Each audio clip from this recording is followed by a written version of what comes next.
kali kami datang pada ucapan, kami mengucap syukur kepada Tuhan kalau pada pagi hari ini kami boleh ada di rumah-Mu untuk memuji menyembah bersama-sama saudara-saudara kami. Kami mau menyanyikan Engkau, kami menyenangkan Engkau. Amin. Ampuni segala dosa dan kekurangan kami. Terima kasih Tuhan. Kami percaya Tuhan, Engkau selalu ada buat anak-anak-Mu. Setiap anak-anak-Mu, anak-Mu berdoa, Engkau selalu Tuhan.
Kekuatan-Mu ya Allah.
Haleluya. Kami dapat menikmati dan merasakan benar-benar firman-Mu adalah firman yang ajaib dalam setiap kehidupan kami. Itulah sebabnya biar kiranya Engkau terus memimpin kami dengan firman dan Roh Kudus-Mu, supaya kami dapatkan sesuatu yang terbaik dari Engkau. Langkah kami tidak salah, karena kami dipimpin oleh kebenaran firman dan Roh Kudus dalam hidup ini. Bapak, sebentar kami akan mendengarkan firman Tuhan. Kembali Engkau berbicara bagi kami semua, dan biarlah Engkau urapi hamba-Mu, pakailah sesuai dengan kehendak Tuhan, sembunyikan di belakang kayu salib-Mu, agar benar-benar kami dapat merasakan dan menikmati kehadiran Tuhan di tengah-tengah pemberitaan firman Allah, dan berkat Tuhan menjadi bagian kami semua. Segala gangguan, kuasa kegelapan, roh-roh jahat, penguasa di udara, kami sudah hancurkan dalam nama Tuhan Yesus Kristus. Biar Roh Kudus saja berkarya di tengah-tengah kami mendengarkan firman Tuhan. Dengan pengucapan syukur, kami sambut kebenaran firman Tuhan dalam nama Tuhan Yesus Kristus. Haleluya. Amin. Puji Tuhan, silakan duduk. Salam sejahtera dalam kasih Tuhan Yesus Kristus yang adalah kepala gereja kita. Kembali kita bersyukur pada saat ini karena oleh kemurahan Tuhan dan oleh kebaikan Tuhan kita boleh kembali dapat beribadah kepada Dia pada kesempatan ini. Puji Tuhan, saudara-saudara, kalau 2 kali hari Minggu yang lalu kita sudah mendengarkan firman Tuhan, bagaimana kuasa Yesus yang dapat melumpuhkan atau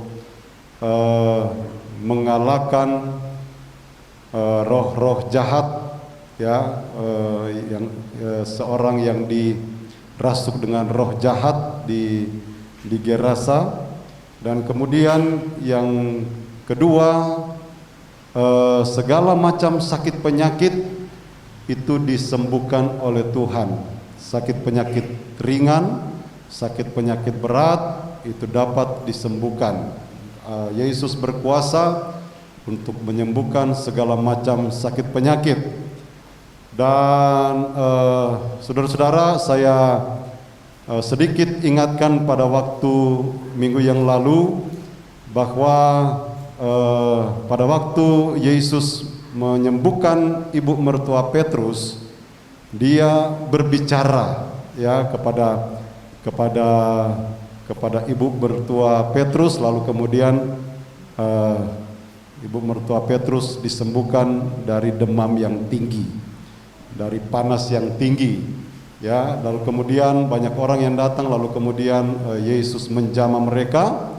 Jadi seringkali Tuhan memakai dengan suara, perkataan, ya. Itulah sebabnya kita juga, saudara-saudara, kita bisa dari jarak jauh kita bisa memakai fasilitas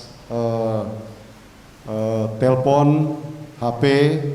Kita bisa berdoa buat mereka yang ada di jauh, dan itu salah satu bagian yang diberikan contoh oleh Yesus bahwa dengan perkataan, ya, orang bisa disembuhkan, dan juga dengan menumpangkan tangan atau jamahan Tuhan. Nah, kali ini saudara-saudara kita akan melihat kebenaran firman Allah di mana Yesus berkuasa atas kematian. Ini semua orang kalau bicara soal kematian tentu sangat menakutkan, ya, mengerikan, saudara-saudara. Tetapi kita akan coba belajar bersama pada kesempatan ini tentang Yesus berkuasa atas kematian. Ada 3 hal atau 3 orang yang mengalami kematian yang ditulis di dalam kebenaran firman Allah, dan 3 orang ini mereka dibangkitkan dari kematian. Yang pertama kita akan melihat saudara di dalam Lukas pasalnya yang ke-8 ayatnya yang ke-40 sampai ayatnya yang ke-42. Lalu kemudian disambung ayat yang ke-49 sampai ayat yang ke-56. Dan coba kita akan membaca dulu ayatnya yang ke-40. Dikatakan begini, ketika Yesus kembali, orang banyak menyambut dia sebab mereka semua menanti-nantikan dia. Maka datanglah seorang yang bernama Yairus. Ia adalah kepala rumah ibadat. Sambil tersungkur di depan kaki Yesus, ia memohon kepadanya supaya Yesus datang ke rumahnya. Karena anaknya perempuan yang satu-satunya telah berumur kira-kira 12 tahun, hampir mati. Dalam perjalanan ke situ, Yesus didesak-desak orang banyak. Lalu disambung di dalam ayatnya, karena ini ada seorang perempuan yang 12 tahun menderita pendarahan. Ya, kita lewatkan saja itu. Kita sambung dengan ayat 49. Dikatakan begini, ketika Yesus masih berbicara, datanglah seorang dari keluarga kepala rumah ibadat itu dan berkata, anakmu sudah mati, jangan lagi engkau menyusah-nyusahkan guru. Tetapi Yesus mendengarnya dan berkata kepada Yairus, jangan takut, percaya saja dan anakmu akan selamat. Setibanya di rumah Yairus, Yesus tidak memperbolehkan seorang pun ikut masuk dengan dia, kecuali Petrus, Yohanes dan Yakobus dan ayah anak itu serta ibunya. Semua orang menangis dan meratapi anak itu. Akan tetapi Yesus berkata, jangan menangis, ia tidak mati tetapi tidur. Mereka menertawakan dia karena mereka tahu bahwa anak itu telah mati. Lalu Yesus memegang tangan anak itu dan berseru, katanya, hai anak, bangunlah. Maka kembalilah roh anak itu dan seketika itu juga ia bangkit berdiri. Lalu Yesus menyuruh mereka memberi anak itu makan. Dan takjublah orang tua anak itu, tetapi Yesus melarang mereka memberitahukan kepada siapapun juga apa yang terjadi itu. Jadi saudara-saudara, kita melihat di sini bahwa ada seorang anak yang awalnya pada waktu Yairus datang memberitahukan kepada Yesus, dia hampir mati.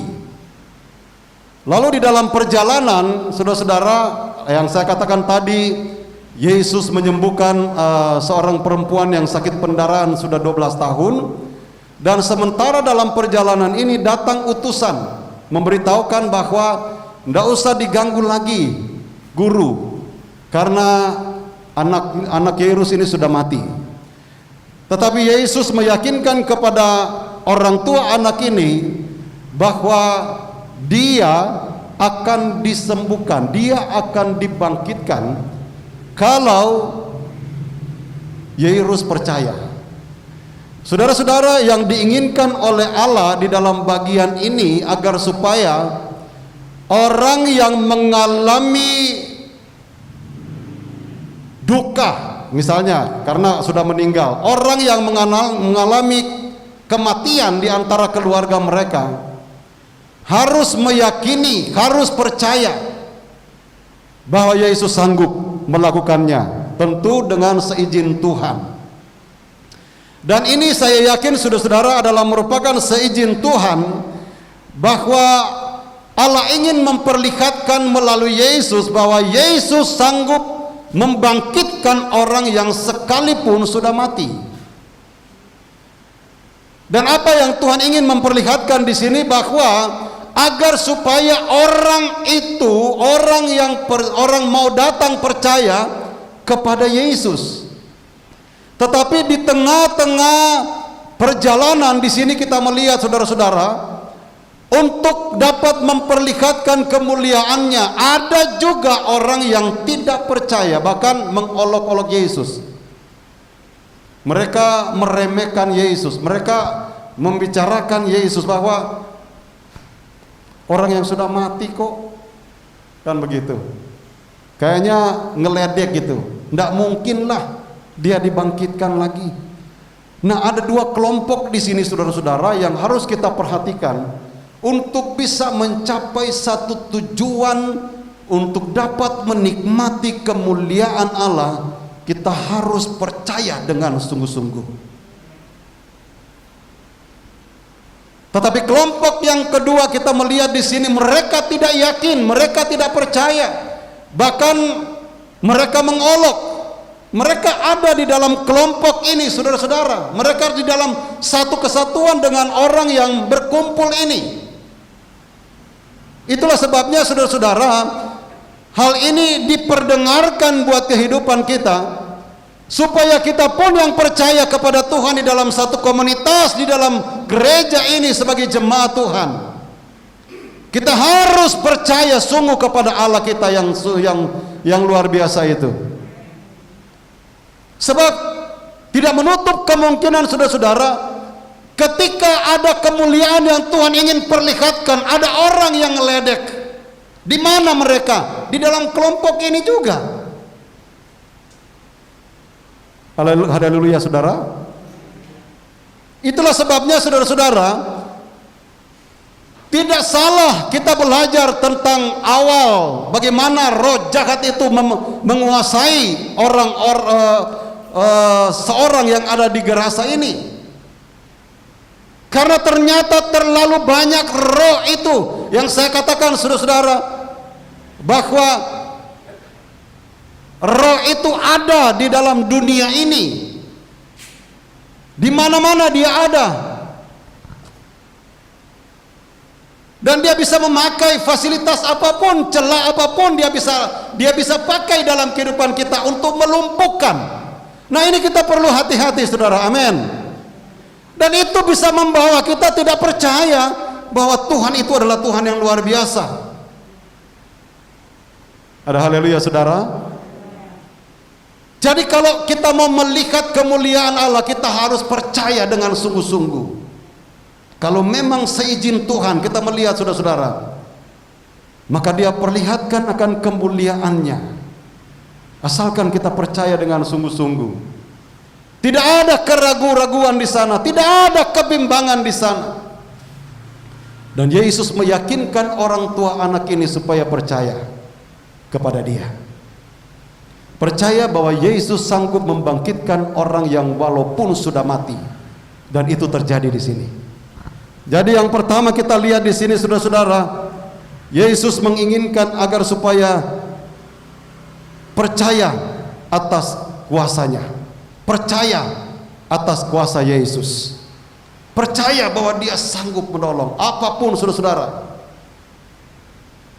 Ya, kalau kita jabarkan secara umum, mungkin di dalam keluarga, mungkin dalam usaha, pekerjaan, mata pencarian, sepertinya kelihatan mati. Tetapi kalau percaya kepada Tuhan, Tuhan sanggup menghidupkan usaha kita, pekerjaan kita. Asalkan kita percaya sungguh saudara-saudara. Itulah sebabnya andalkan Tuhan di dalam segala perkara. Ya, itu di dalam Amsal, jangan kita pakai akal kita. Kita bisa pinter, kita bisa banyak pengetahuan, tetapi pengetahuan dan kepintaran kita pasti terbatas. Tetapi kalau Tuhan yang menuntun, Tuhan yang menguasai, Tuhan yang memimpin, kita andalkan Dia, tidak ada perkara yang mustahil bagi Tuhan. Puji Tuhan. Itu yang pertama. Jadi kita melihat saudara-saudara, Yesus mau supaya untuk dapat melihat kemuliaan Allah, Dia pisahkan, Dia usir kan orang-orang yang tidak percaya, Dia usir. Saudara-saudara, dijauhkan Tuhan saudara-saudara, karena nanti satu saat kalau terjadi pemisahan orang benar dan orang yang tidak benar, orang yang sungguh-sungguh dan orang yang tidak sungguh-sungguh, dijauhkan Tuhan, itu terjadi di jemaat GPD pada mulia. Ada haleluya saudara, karena itu akan pasti terjadi, akan pasti terjadi. Orang yang sungguh-sungguh dan orang yang tidak sungguh-sungguh. Beda lagi saudara, orang benar dan orang yang tidak benar, orang yang percaya dan orang yang tidak percaya itu akan dipisahkan. Ada satu masa itu akan terjadi. Tetapi lagi-lagi saya mau katakan, dijauhkan Tuhan untuk terjadi buat kehidupan kita, ya. Saya akan menyinggung nanti terakhir saudara, bahwa seharusnya lah kita mengandalkan Roh Kudus, ya. Lagi-lagi saya akan singgung itu. Yang kedua, saudara-saudara, kita lihat di dalam Injil Lukas pasalnya yang ke-7 ayat yang ke-12 sampai ayat yang ke-16.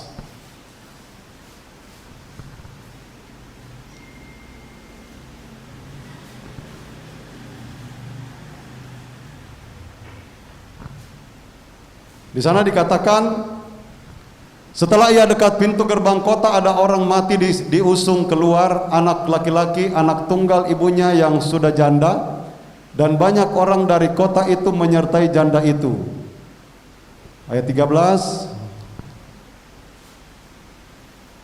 Mia, itu ada di sini, di ayat 13. Di sini nggak ada, ini ada muncul. Ya. Dan ketika Tuhan melihat janda itu, tergeraklah hatinya oleh belas kasihan. Lalu ia berkata kepadanya, jangan menangis. Ayat 14.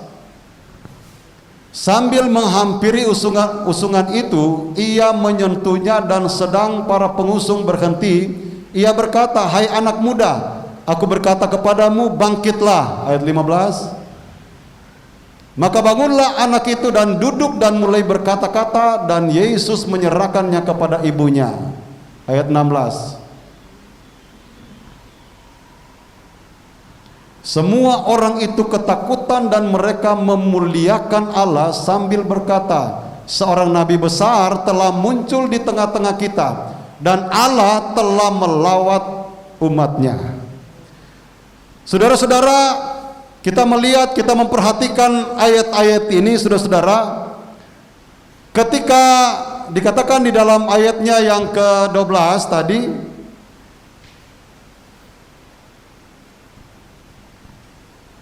setelah ia dekat pintu gerbang kota, ada orang mati diusung keluar, anak laki-laki, anak tunggal ibunya yang sudah janda, dan banyak orang dari kota itu menyertai janda itu. Lalu ayatnya yang selanjutnya diungkapkan bahwa ketika Yesus melihat, dia tergerak oleh belas kasihan,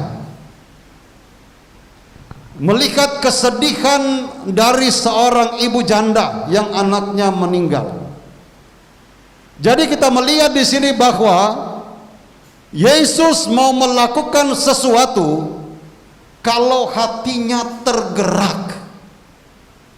Dan saya percaya saudara-saudara bahwa apa yang dilakukan, apa yang diperlihatkan oleh ibu janda ini dan orang banyak itu bukan palsu. Kan ada juga saudara-saudara yang memperlihatkan sesuatu yang palsu, pura-pura, menangis pura-pura, sedih pura-pura, simpatis pura-pura. Saya perhatikan di sini saudara-saudara, dan kita belajar di sini bahwa kesungguhan dari seseorang yang muncul dari dasar hati yang dalam, Yesus melihatnya sehingga membuat hati Yesus tergerak untuk menyembuhkan, untuk membangkitkan orang yang sekalipun sudah mati ini. Jadi dalam kehidupan kita sebagai orang yang percaya kepada Tuhan, kita harus tahu bagaimana caranya untuk bisa menggerakkan hati Tuhan, supaya pertolongan Tuhan itu dinyatakan kepada kita. Saya katakan tadi, tidak pura-pura. Ada seorang ibu yang datang di sini, baru kali itu saya mendengar kata muna. Muna itu apa? Hah?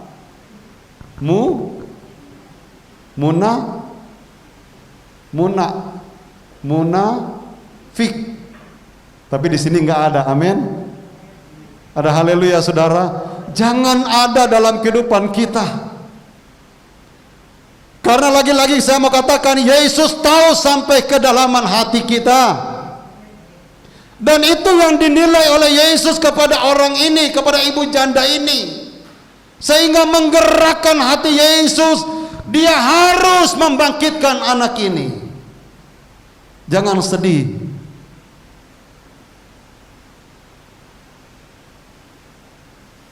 Dan ketika Tuhan melihat janda itu, tergeraklah hatinya oleh belas kasihan. Lalu ia berkata kepadanya, jangan menangis. Tangisan yang diperlihatkan oleh ibu janda ini adalah tangisan yang benar-benar nangis, saudara-saudara. Jadi bukan karena ada banyak orang lalu kemudian dia perlihatkan anaknya mati, dia menangis pura-pura supaya kelihatan dia sedih dan lain sebagainya. Enggak. Tetapi benar-benar dia perlihatkan bahwa dia menangis karena sedih, dan itu muncul dari dasar hatinya. Dan Yesus katakan ketika Tuhan melihat janda itu, jadi Tuhan itu melihat janda, yang kalau kita lebih dalam lagi, Tuhan melihat hati daripada janda ini. Tergeraklah hatinya oleh belas kasihan.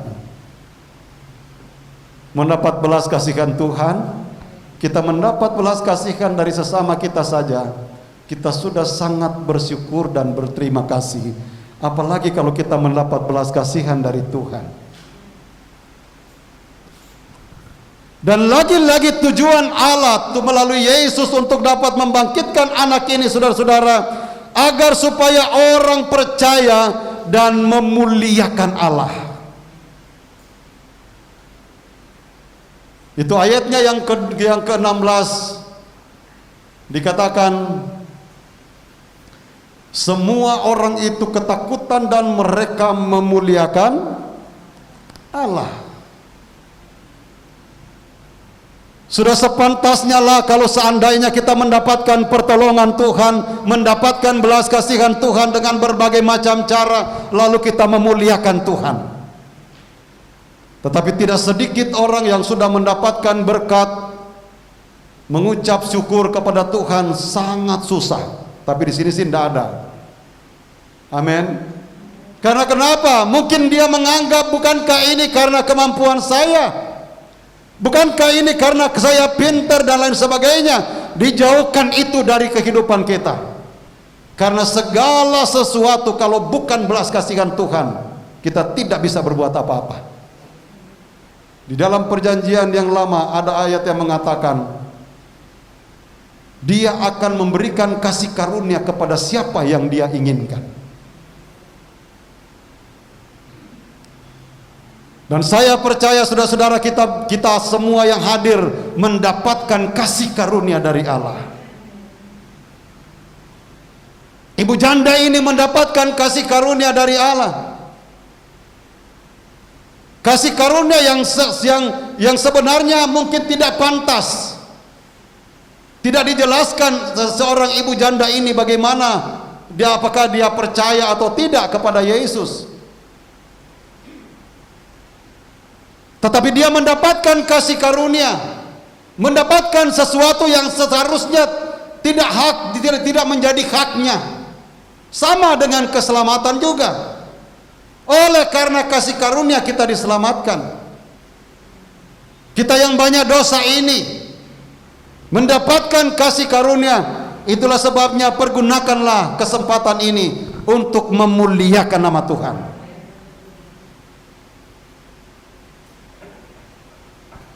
Hanya itu yang bisa kita andalkan. Kita mau bagaimana lagi, saudara-saudara?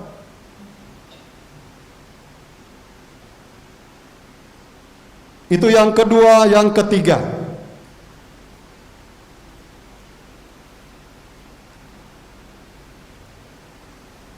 Yohanes pasalnya yang ke-11 ayat 38 sampai ayatnya yang ke-44.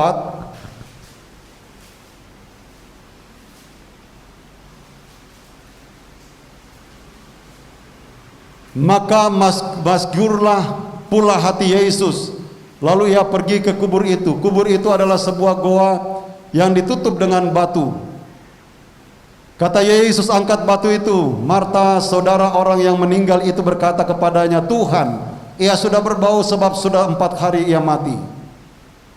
Jawab Yesus, bukankah sudah kukatakan kepadamu, jikalau engkau percaya, engkau akan melihat kemuliaan Allah. Maka mereka mengangkat batu itu, lalu Yesus menengadah ke atas dan berkata, Bapa, aku mengucap syukur kepadamu, karena engkau telah mendengarkan aku. Aku tahu bahwa engkau selalu mendengarkan aku, tetapi oleh karena orang banyak yang berdiri di sini mengelilingi aku mengatakannya supaya mereka percaya bahwa engkaulah yang telah mengutus aku.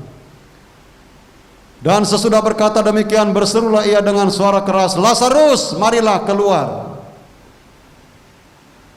Orang yang telah mati itu datang keluar, kaki dan tangannya masih terikat dengan kain kapan, dan mukanya tertutup dengan kain peluh. Kata Yesus kepada mereka, bukalah kain-kain itu dan biarkan ia pergi.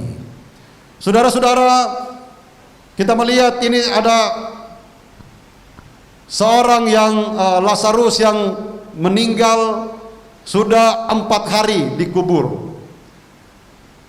Tetapi kita melihat sekali lagi, kalau Tuhan menghendaki untuk dia dibangkitkan, dia dibangkitkan.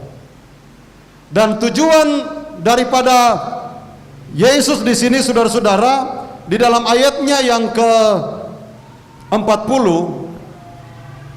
ayatnya yang ke-40 di sana dikatakan, jawab Yesus, bukankah sudah kukatakan kepadamu, jikalau engkau percaya, engkau akan melihat kemuliaan Allah. Jadi saudara-saudara, kita melihat di sini, dalam setiap pergumulan kita, dalam setiap masalah yang kita hadapi, tetap yang diinginkan oleh Yesus dalam hidup kita supaya kita percaya, agar supaya kita dapat melihat kemuliaan Allah. Percaya di sini saya mau katakan lagi, saudara-saudara, percaya yang ada tindakan, percaya yang di dalamnya sudah melakukan akan kebenaran firman-Nya. Dan kalau itu terjadi dalam kehidupan kita, maka Tuhan akan memperlihatkan kemuliaan-Nya di dalam kehidupan kita. Apapun masalah kita, kalau di sini konteksnya Lazarus yang meninggal, dan Tuhan ingin memperlihatkan kemuliaan-Nya kepada orang lain, termasuk Marta. Sebab dia tidak percaya, saudara-saudara. Dia katakan dia percaya bahwa akan terjadi kebangkitan, tetapi bukan pada saat Lazarus. Nanti akan terjadi di dalam Tesalonika, di mana orang-orang yang mati di dalam Tuhan terlebih dahulu akan dibangkitkan. Itu yang disinggung oleh seorang Marta di situ, saudara-saudara. Lebih baik coba kita lihat dulu, saudara-saudara, di dalam Tesalonika, karena ini juga mengandung doktrin ya dari gereja kita GPDI, dan juga ada yang lain, mereka pemahamannya berbeda, saudara-saudara ya. Nah, itu di dalam 1 Tesalonika pasalnya yang keempat, mulai membaca ayatnya yang ke-13 dan sampai ayatnya yang ke-18. Di sana mengungkapkan tentang orang yang mati di dalam Tuhan.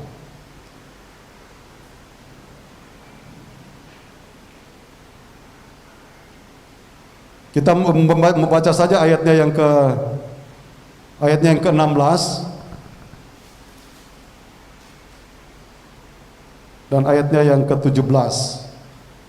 Sebab pada waktu tanda diberi, yaitu pada waktu penghulu malaikat berseru dan sangkakala Allah berbunyi, maka Tuhan sendiri akan turun dari sorga, dan mereka yang mati dalam Kristus akan lebih dahulu bangkit. Sesudah itu kita yang hidup yang masih tinggal akan diangkat bersama-sama dengan mereka dalam awan menyongsong Tuhan di angkasa. Demikianlah kita akan selama-lamanya bersama-sama dengan Tuhan. Nah, saudara-saudara, di bagian ini kedatangan Yesus yang kita katakan kali yang kedua, ada yang mereka mengajarkan tentang ayat-ayat yang terjadi di sini sebelum masa 3,5 tahun penganiayaan antikris. Dan ada gereja-gereja tertentu yang mengajarkan bahwa penyingkiran dan pengangkatan itu sama. Tetapi buat kita GPDI, penyingkiran dan pengangkatan itu beda. Kalau di bagian ini adalah pengangkatan, dan ini terjadi sesudah penganiayaan antikris 3,5 tahun bagi kita. Saya memperhatikan di sini saudara-saudara, kalau seandainya ini terjadi sebelum penganiayaan antikris, bagaimana dengan orang yang mati di dalam Tuhan pada waktu penganiayaan antikris? Mereka mau dibangkitkan di mana?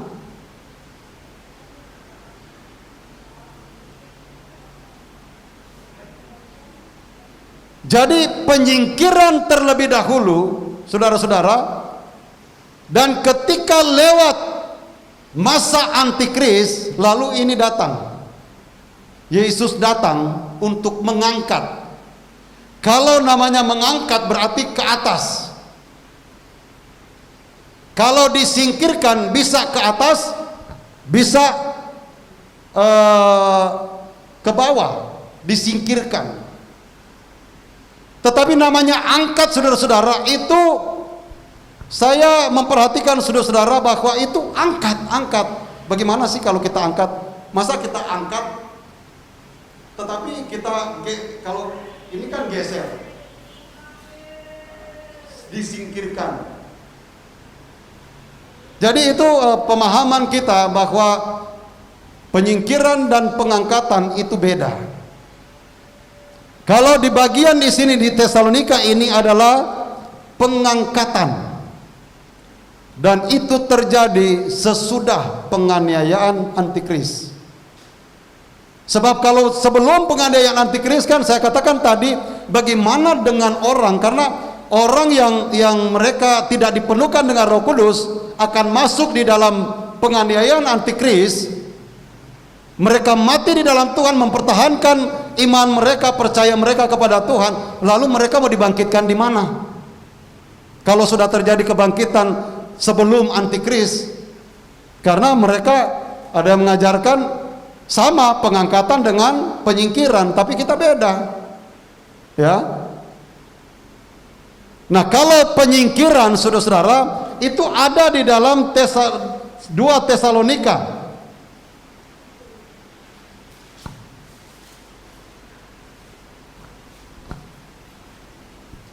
2 Tesalonika pasalnya yang kedua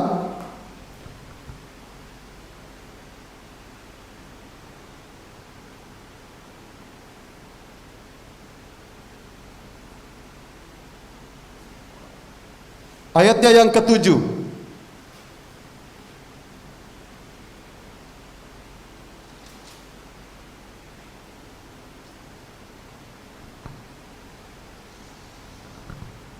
Karena secara rahasia kedurhakaan telah mulai bekerja, tetapi sekarang masih ada yang menahan. Kalau yang menahannya itu telah disingkirkan, ayat 8, pada waktu itulah si pendurhaka baru akan menyatakan dirinya, tetapi Tuhan Yesus akan membunuhnya dengan nafas mulutnya dan akan memusnahkannya kalau ia datang kembali. Jadi ini terjadi sebelum 3,5 tahun. Kalau pendurhaka itu dia menyatakan diri. Nah, kita kan dikatakan di dalam ayatnya yang ke-7, dikatakan bagian terakhir, ayat yang ke-7, karena secara rahasia kedurhakaan telah mulai bekerja, tetapi sekarang masih ada yang menahan. Kalau yang menahannya itu telah disingkirkan. Kalau sudah disingkirkan, maka muncullah si pendurhaka ini, si antikris. Jadi kita bisa bedakan ya saudara-saudara, penyingkiran dan pengangkatan itu beda. Ya, saya ketika saya dalam satu penyembahan terlintas, ya dijauhkan Tuhan itu terjadi ya, tapi itu terlintas di dalam pemikiran saya bahwa nanti ada satu masa, ada satu saat orang-orang yang percaya, yang tidak dipenuhkan dengan Roh Kudus, bisa saja terjadi kematian massal. Ini sebelum penganiayaan, itu beda lagi saudara-saudara. Untuk bisa mereka terbebas dari penganiayaan, ini hanya terlintas, dijauhkan Tuhan saudara-saudara ya. Sampai saya berkonsultasi ini, sampai saya tanya sama Tuhan, Tuhan apakah di mana ayatnya? Tetapi ini hanya terlintas, mudah-mudahan ini hanya pikiran biasa saja saudara-saudara. Tetapi di situ saya kayak diingatkan bahwa orang percaya yang tidak dipenuhkan dengan Roh Kudus akan terjadi kematian massal. Dijauhkan Tuhan saya. Nah, kalau itu artinya saudara-saudara, saya bukan mau menakut-nakuti, tetapi kalau melihat zaman sekarang ini saudara-saudara, banyak orang mungkin menganggap bahwa ini sesuatu yang hanya biasa saja. Nah, itulah sebabnya selalu ditekankan buat kita, biar kita penuh dengan Roh Kudus. Ada haleluya saudara. Kita minta dipenuhkan dengan Roh Kudus, ini sangat penting sekali saudara-saudara. Nah, bagaimana lagi caranya kalau Tuhan misalnya melihat kita menganggap ini nggak apa-apa, ini nggak apa-apa. Tetapi kalau sudah terjadi bagaimana? Misalnya dijauhkan, saya dalam hati, Tuhan tolong jauhkan hal ini. Tetapi pun kalau nanti terjadi saudara-saudara, kita mau bilang apa? Untuk menghindarkan orang yang percaya supaya tidak usah masuk tapi pasti ada yang akan masuk di dalam penganiayaan antikris. Nah, itulah sebabnya saudara-saudara, berbicara kematian di sini saudara-saudara, jangan juga sampai terjadi kematian rohani dalam kehidupan kita. Diakibatkan oleh karena godaan, oleh karena apa yang terjadi dalam dunia ini, sehingga kita menganggap bahwa ini semua kan hanya biasa saja, sehingga ada yang dikatakan orang tidak peduli lagi dengan agama. Ibadah tidak lagi dia anggap sesuatu yang mengandung kuasa, memberikan nilai tambah dalam imannya. Kenapa? Karena tidak lagi merasakan sesuatu di dalam hidupnya. Mari kita mengambil contoh bagaimana manusia yang pertama yang dijadikan oleh Allah, yang hidupnya dipenuhi dengan kemuliaan Allah, tetapi karena melanggar saudara-saudara, lalu kemudian Allah kan sudah berfirman, semua pohon yang ada di taman itu bolehlah kamu makan, Tetapi ada satu pohon yang jangan sampai engkau makan, karena pada saat engkau makan, engkau akan mati. Mati apa? Tubuh mereka tidak mati, tetapi rohani mereka, hubungan mereka dengan Allah terputus. Dosa membuat orang bersembunyi, membuat orang tertekan dan lain sebagainya, membuat pemisahan antara kemuliaan Allah dan dosa itu. Saudara-saudara, mari kita mau mencari akan kemuliaan Allah. Kalau masih ada kekurangan, kalau masih ada dosa, kita datang kepada Tuhan. Tuhan tolong ampuni, Tuhan tolong pulihkan. Dan kita melihat, saudara-saudara, akibat dosa yang dilakukan oleh manusia itu, mereka hidup menderita. Itu kan ada di dalam Kejadian.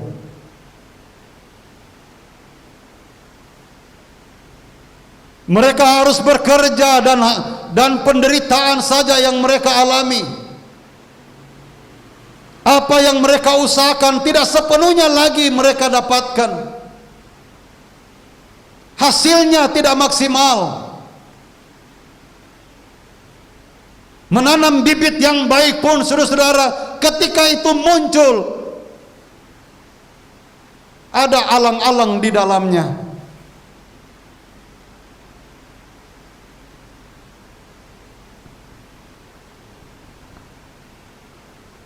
Kalaupun kita mati rohani, Tuhan Yesus sanggup membangkitkan rohani kita. Amin, saudara. Asalkan apa?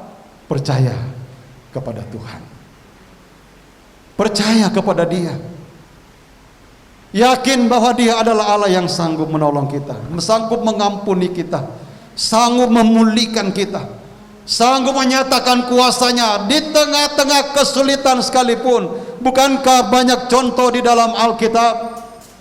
Mereka mengalami kelaparan seperti Ishak, mereka mengalami kesusahan seperti Yosua, tetapi karena ada campur tangan Tuhan, Tuhan berikan jalan keluar yang terbaik.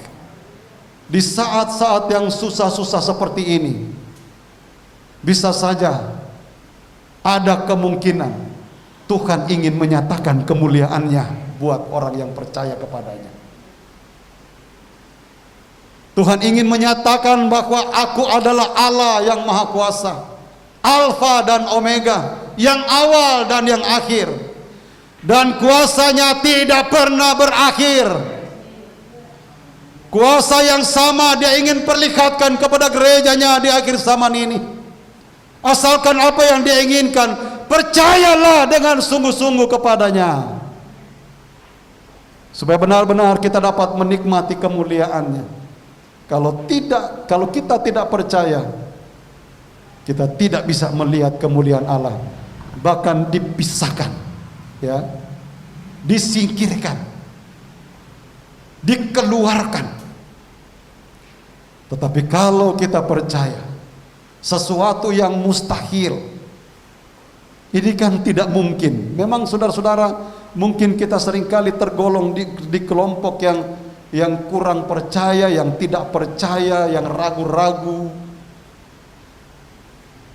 Tetapi pada saat ini kita mau belajar melalui kebenaran firman Allah, bahwa kalau kita percaya dengan sungguh-sungguh tanpa ada keraguan-raguan, maka kita akan melihat kemuliaan Allah. Dan kemuliaan Allah Dia perlihatkan kepada orang yang percaya kepadanya. Dan orang yang tidak percaya, Dia tidak akan perlihatkan kemuliaannya. Orang yang bimbang, orang yang ragu. Itulah sebabnya saudara-saudara, kita serahkan seluruh hidup kita ke dalam tangan Tuhan. Semuanya kita serahkan ke dalam tangan Tuhan. Apapun itu, kita serahkan ke dalam tangan Tuhan. Seringkali keadaan memproses kita, seringkali orang lain memproses kita, tetapi kita lihat diri kita lagi. Apakah itu kebenaran firman Allah atau tidak? Kita ambil positifnya. Kok orang itu cerewet banget sih? Kok orang itu ngomongin ngomongin terus sih? Tetapi kita ambil positifnya. Kalau kita diomongin sama orang itu, jangan sampai kita jadi sama seperti dia, ya kan? Tetapi kita mau jadi sama seperti Yesus, sama seperti Maria. Rahasia-rahasia yang tidak perlu dia sampaikan, dia tidak sampaikan. Dan kita menjadi orang percaya yang bijaksana karena kita mengerti posisi kita sebagai anak-anak Tuhan, sehingga tidak ada di dalam hati kita menyimpan sesuatu yang tidak baik. Amin, saudara. Ada haleluya. Karena kita ingin melihat kemuliaan Allah. Puji Tuhan. Tuhan memberkati kita semua. Mari kita bangkit berdiri. Kita naikkan pujian, Yesus kemuliaan-Mu pulihkan hatiku.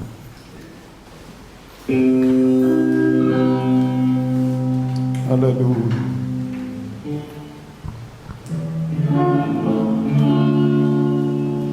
Yesus kemuliaan-Mu pulihkan hatiku. Yesus kemuliaan-Mu berkati hidup. Segala pujian, segala pujian,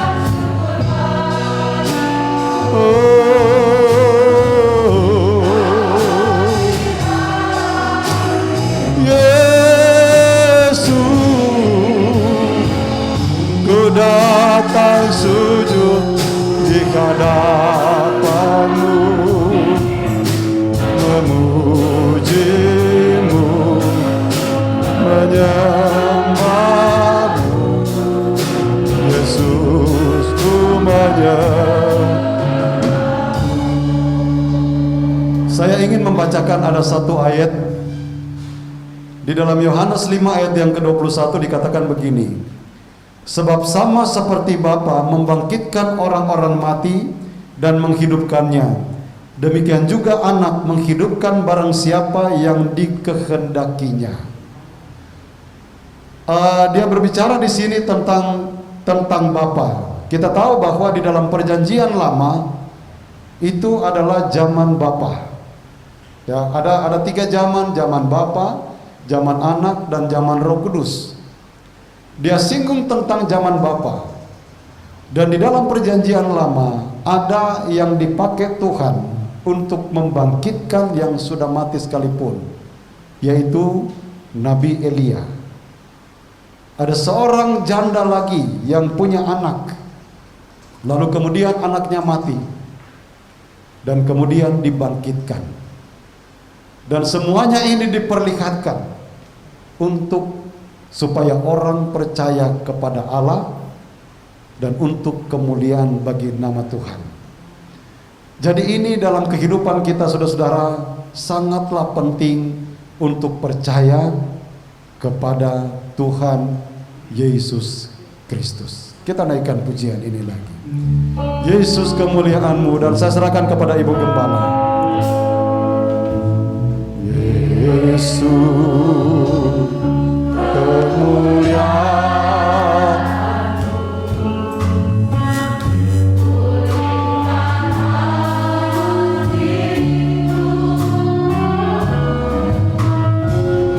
Yesus kemuliaan-Mu berkati hidupku. Segala pujian,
pujian. Haleluya.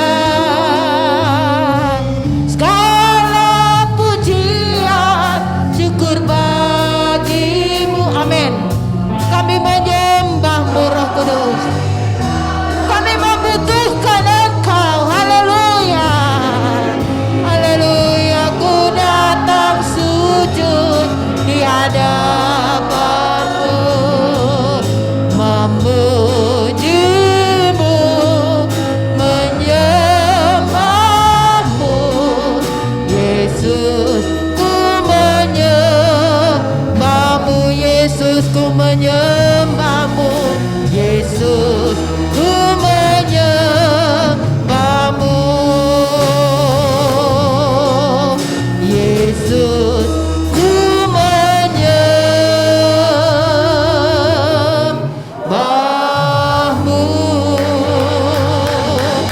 Haleluya. Haleluya. Haleluya.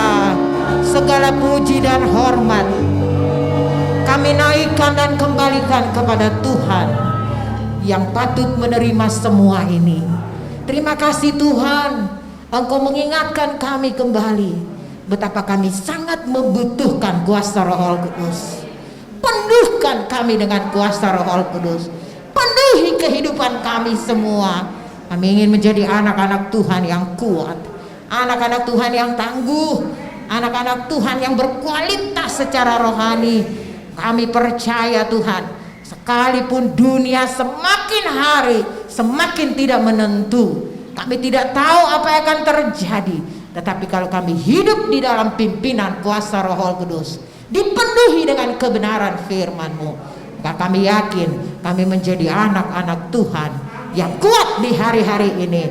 Penuh kemenangan, lepas kemenangan menjadi bahagian kami. Terima kasih kami hidup dan mengalami mujizat lepas mujizat karena kuasa dan Roh Kudus, kuasa kebenaran-Mu dan Roh Kudus-Mu memimpin kehidupan kami. Jangan lepaskan kami berjalan sendiri. Kami sangat membutuhkan Engkau. Kami sangat memerlukan kebenaran dan kuasa Roh Kudus untuk membawa kami semakin benar, semakin berkenan, semakin suci dan kudus di hadapan Tuhan, layak di hadapan-Mu, dan kami terima berkat-berkat jasmani yang melimpah bagi kehidupan kami semua. Terima kasih Bapa dalam sorga, berkati hamba-Mu yang sudah melayani kami. Tuhan, pakai dia dengan urapan yang baru setiap saat. Tuhan, beri hal-hal yang indah melalui kebenaran-Mu agar dia menjadi berkat bagi kami semua. Kekuatan, kesehatan Tuhan karuniakan. Di dalamnya nama Tuhan dipuji dan dipermuliakan. Dalam nama Yesus kami terima kebenaran firman-Mu dengan bersyukur dan berterima kasih. Haleluya. Amin. Puji Tuhan. Mari sama-sama kita akan akhiri ibadah kita. Semua bangkit berdiri dan saya kembalikan kepada Bapak Gembala. Kiranya Engkau memberkati aku berlimpah-limpah.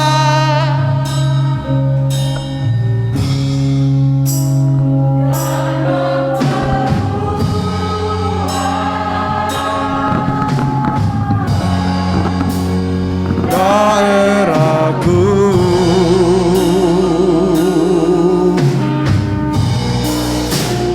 dan kiranya tangan-Mu menyertai aku, duniaku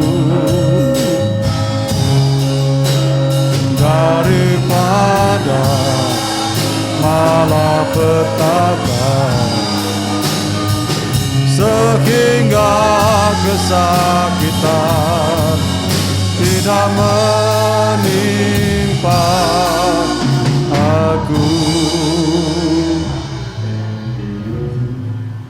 Kami kembalikan segala ucapan syukur dan kemuliaan hanya bagi Tuhan yang kami percaya sudah menyertai dan sudah memberkati ibadah kami, memberkati hamba-hamba-Mu, anak-anak-Mu yang sudah mengambil bagian dalam pelayanan di sepanjang ibadah kami pada saat ini. memberkati semua korban persembahan yang diberikan dalam bentuk apapun. Dalam nama Tuhan Yesus Kristus semuanya diberkati Tuhan. Kembali kami serahkan ke dalam tangan Tuhan buat seluruh kegiatan kami, seluruh aktivitas kami. Bapa, kami hanya ingin mengandalkan Engkau di dalam segala perkara. Kami percaya kepada Engkau ya Tuhan. Itulah sebabnya sertai kami, lindungi kami, tutup bungkus dengan kuasa darah-Mu. Sehingga ketika kami beraktivitas, kami dapat melakukan semuanya itu dengan kekuasaan Tuhan, dengan kekuatan Tuhan di dalam setiap kehidupan kami, dengan pemagaran Tuhan dalam setiap kehidupan kami. Dijauhkan dari hal-hal yang tidak diinginkan, dijauhkan dari roh jahat penguasa udara, dijauhkan dari segala sakit penyakit, bahkan virus corona, virus apapun, Tuhan halaukan dalam nama Tuhan Yesus Kristus. Kami dipagari oleh kuasa Allah, dan ketika kami beraktivitas bersama dengan Tuhan, pasti kami diberkati oleh Tuhan. Terima kasih banyak Bapa di sorga. Menyerahkan juga ke dalam tangan Tuhan pada saat ini buat keluarga kami, jemaat, saudara-saudara kami yang tidak bersama dengan kami. Kalau mereka dalam keadaan sakit, Bapa, ulurkan tangan-Mu untuk menjamah mereka. Engkau pulihkan, Engkau sembuhkan dalam nama Tuhan Yesus Kristus. Mereka dilawat Tuhan, mereka disembuhkan oleh Tuhan, dan Engkau ditinggikan dan dimuliakan di dalamnya. Bangsa negara pemerintah yang ada di Indonesia kami serahkan ke dalam tangan Tuhan. Biar kiranya Engkau terus memakai pemerintah kami untuk kemuliaan bagi nama Tuhan. Mereka dapat melakukan segala tugas-tugas mereka dengan sebaik-baiknya, dengan rasa hormat dan takut kepada Tuhan, sehingga semua masyarakat dapat menikmati dan merasakan bahwa kepedulian itu terjadi di dalam negara dan bangsa kami ini, dan diperlihatkan oleh pemerintah yang ada, dan bangsa kami ini dipulihkan dari keterpurukan yang ada. Tuhan, Engkau mengizinkan corona terjadi di negara kami ini, bahkan di dunia ini. Tetapi kami mohon kiranya Tuhan Engkau hancurkan dalam nama Yesus Kristus. Biar kiranya Engkau berkemurahan kepada mereka-mereka yang terkena dengan virus ini. Tuhan, Engkau sembuhkan dalam nama Tuhan Yesus Kristus. Para dokter, para medis yang ada, semuanya ditolong Tuhan, diberi kekuatan kesehatan untuk menjadi sarana untuk kesembuhan mereka yang dalam keadaan sakit, dan Engkau ditinggikan dan dimuliakan di dalamnya. Terima kasih Bapa. Sebentar kami kembali pulang serta dalam perjalanan kami. Jauhkan dari hal-hal yang tidak diinginkan, tibakan dengan tidak suatu kurang apa-apa. Terima kasih Tuhan. Dan pada akhirnya, jemaat yang dikasihi Tuhan, pulanglah dengan berkat daripada Allah Bapa, cinta kasih dari Tuhan Yesus Kristus sebagai Allah Anak, persekutuan Allah Roh Kudus menyertai kita sekalian, menuntun, menghibur, menguatkan, bahkan meneguhkan iman, percaya, keyakinan kita, mulai pada saat siang hari ini sampai selama-lamanya. Tuhan Yesus datang kembali pada kali yang kedua. Dengan pengucapan syukur, kami sudah diberkati oleh Tuhan, kami sudah beribadah kepada Tuhan, dan kami akhiri ibadah kami pada saat ini. Kami alaskan hanya di dalam nama Tuhan Yesus Kristus. Haleluya. Dan kita semua berkata amin. Tuhan memberkati kita semua. Amin.